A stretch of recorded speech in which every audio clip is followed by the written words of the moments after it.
Assalamualaikum warahmatullahi wabarakatuh.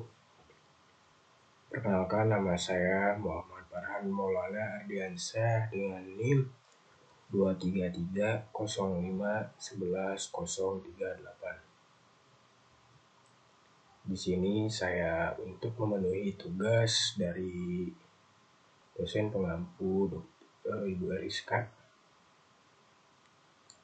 Lanjut ke materinya. Di sini ada pendahuluan politik dan negara. Penjelasannya, politik adalah alat yang digunakan oleh negara untuk mengatur kehidupan bersama, menetapkan aturan, dan membentuk kebijakan yang mengarahkan negara menuju tujuannya. Politik mencakup berbagai aktivitas, termasuk pengambilan keputusan, distribusi kekuasaan, dan manajemen konflik dalam masyarakat. Tujuan negara. Setiap negara memiliki tujuan yang ingin dicapai, seperti kesejahteraan rakyat, keamanan, dan keadilan sosial. Lanjut slide berikutnya, tujuan negara.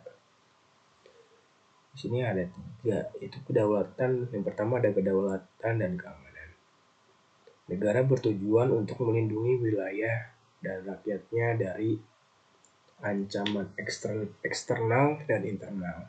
Apa itu eksternal? Eksternal itu dari luar, dan internal itu dari dalam. Kedua, ada kesejahteraan sosial, peningkatan kualitas hidup melalui penyediaan layanan publik seperti pendidikan dan kesehatan. Yang ketiga, ada keadilan sosial, memastikan distribusi sumber daya yang adil dan merata di antara seluruh rakyat.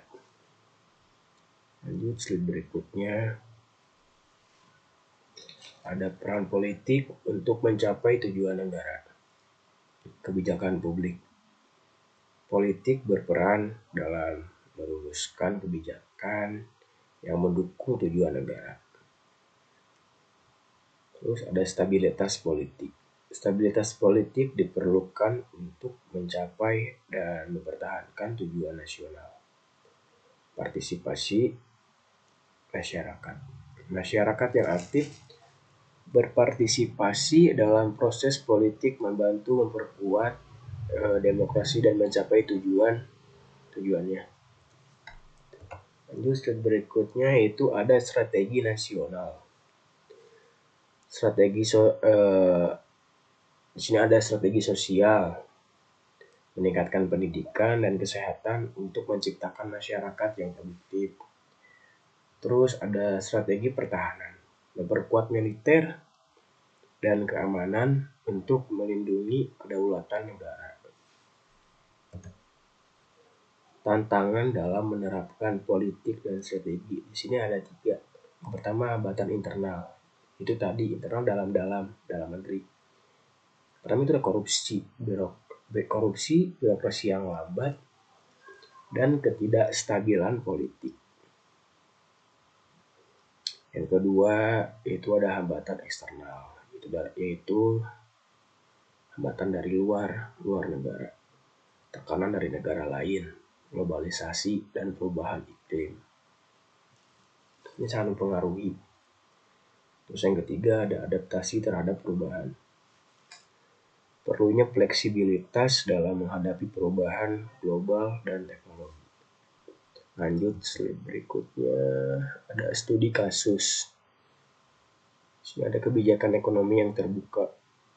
Pemerintah Singapura di bawah pimpinan Perdana Menteri Lee Kuan Yew memutuskan untuk membuka ekonominya secara agresif kepada investasi asing.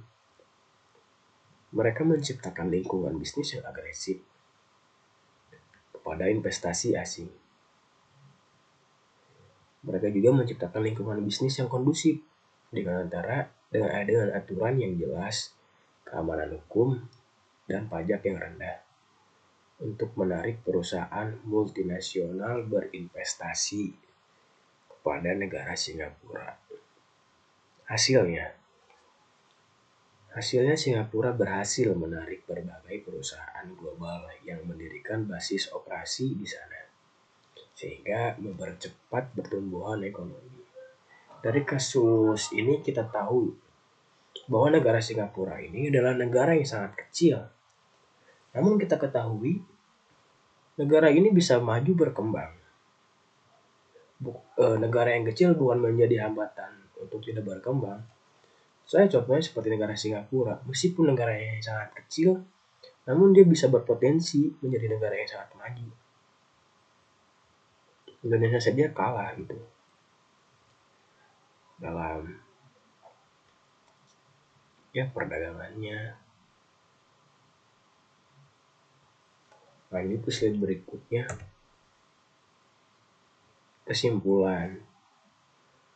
Kesimpulannya, politik dan strategi yang tepat seperti yang ditunjukkan oleh Singapura dapat mengubah sebuah negara kecil dengan sumber daya terbatas menjadi salah satu ekonomi paling maju di dunia. Ya, contohnya seperti tadi, seperti negara Singapura. Meskipun negaranya kecil, tapi dia sekarang menjadi negara yang maju. Tidak tertinggal.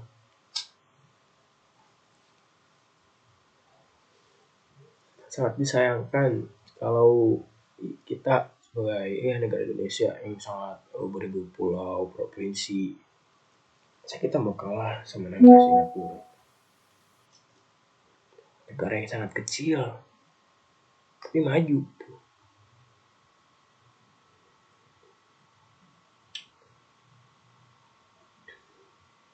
Kunci keberhasilannya ternyata terletak pada kebijakan yang terintegrasi, stabilitas politik, jadi stabil. Politik di sana sangat stabil, beda dengan di kita. Investasi pada pendidikan dan infrastruktur. Di sana pendidikan sangat dinomorsatukan dan difasilitasi dengan baik oleh pemerintahnya. Makanya tidak heran banyak dari negara Singapura banyak yang pintar-pintar. Tidak heran karena pendidikannya sangat difasilitasi oleh negaranya. Serta pemerintahan yang bersih dan efisien. Model ini dapat menjadi inspirasi bagi negara lain dalam upaya mencapai tujuan nasional mereka masing-masing.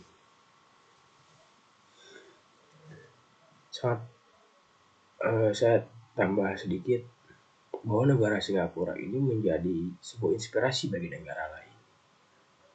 Dari segi ekonomi, pendidikan, politiknya. Saya juga jarang mendengar bahwa negara Singapura itu pejabatnya saya jarang dengar gitu pejabatnya yang korupsi gitu, jarang dengar. Tidak seperti di negara kita, uang rakyat habis korupsi, makanya gak maju-maju. Mungkin cukup sekian yang saya dapat sampaikan. Kurang lebihnya saya mohon maaf karena saya juga lagi belajar, masih dalam tahap belajar, jadi mohon dimaklumi. Wabillahi taufiq wal hidayah. Wassalamualaikum warahmatullahi wabarakatuh. Einstein bilang begini, waktu Tuhan menciptakan bumi, dia tidak sedang bermain dadu. Itu kata Einstein, Tuhan tidak bermain dadu waktu menciptakan bumi. Kenapa Einstein bilang begitu? Karena dia punya formula E equals mc square itu, bahwa benda itu setara dengan energi. Pertanyaan kita, Einstein percaya Tuhan apa enggak? Apakah relasi antara Anies dan Caimin formulanya dibuat di surga? Yang kita tanya tadi, mastermind-nya siapa? Kalau Tuhan yang buat itu pasti tidak akan berubah. Tuhan pasangkan Anies dengan Caimin, berarti pasti jadi presiden. Sekarang kita tanya, siapa yang percaya Tuhan di sini? PDIP percaya bahwa Ganjar juga dapat formula dari langit. Kan Anda semua sebetulnya mempromosikan semacam optimisme yang irasional itu.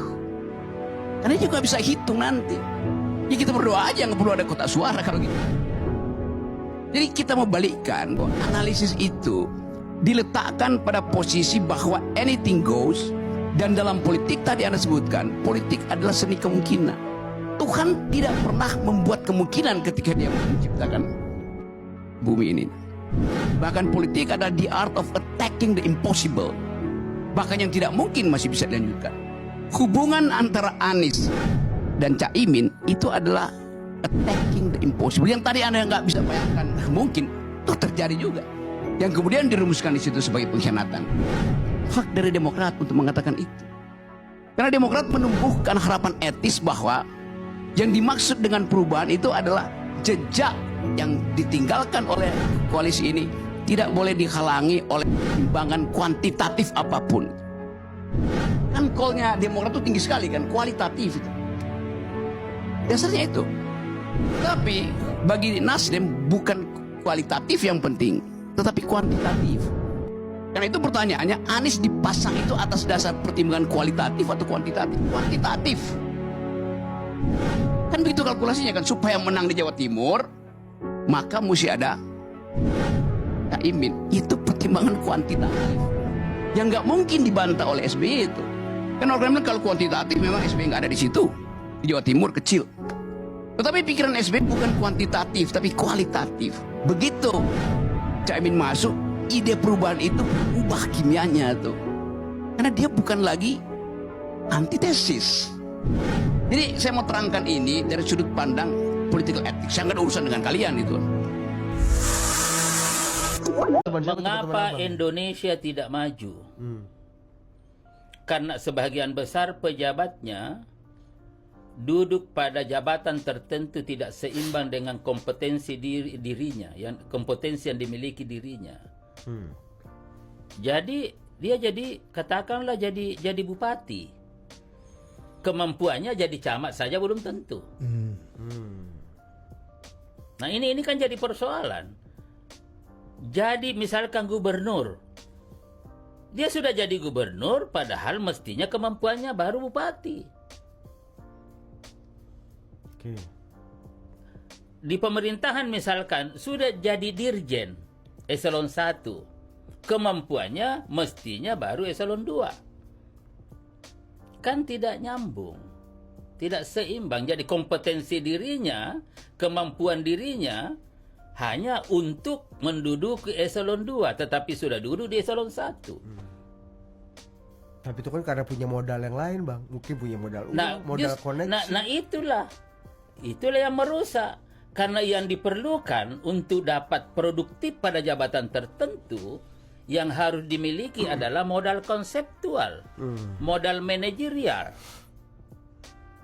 bukan modal uang. Mengapa Indonesia tidak maju? Karena sebagian besar pejabatnya duduk pada jabatan tertentu tidak seimbang dengan kompetensi dirinya, kompetensi yang dimiliki dirinya. Jadi dia katakanlah jadi bupati, kemampuannya jadi camat saja belum tentu. Nah ini kan jadi persoalan. Jadi misalkan gubernur, dia sudah jadi gubernur padahal mestinya kemampuannya baru bupati. Di pemerintahan misalkan sudah jadi dirjen eselon 1, kemampuannya mestinya baru eselon 2.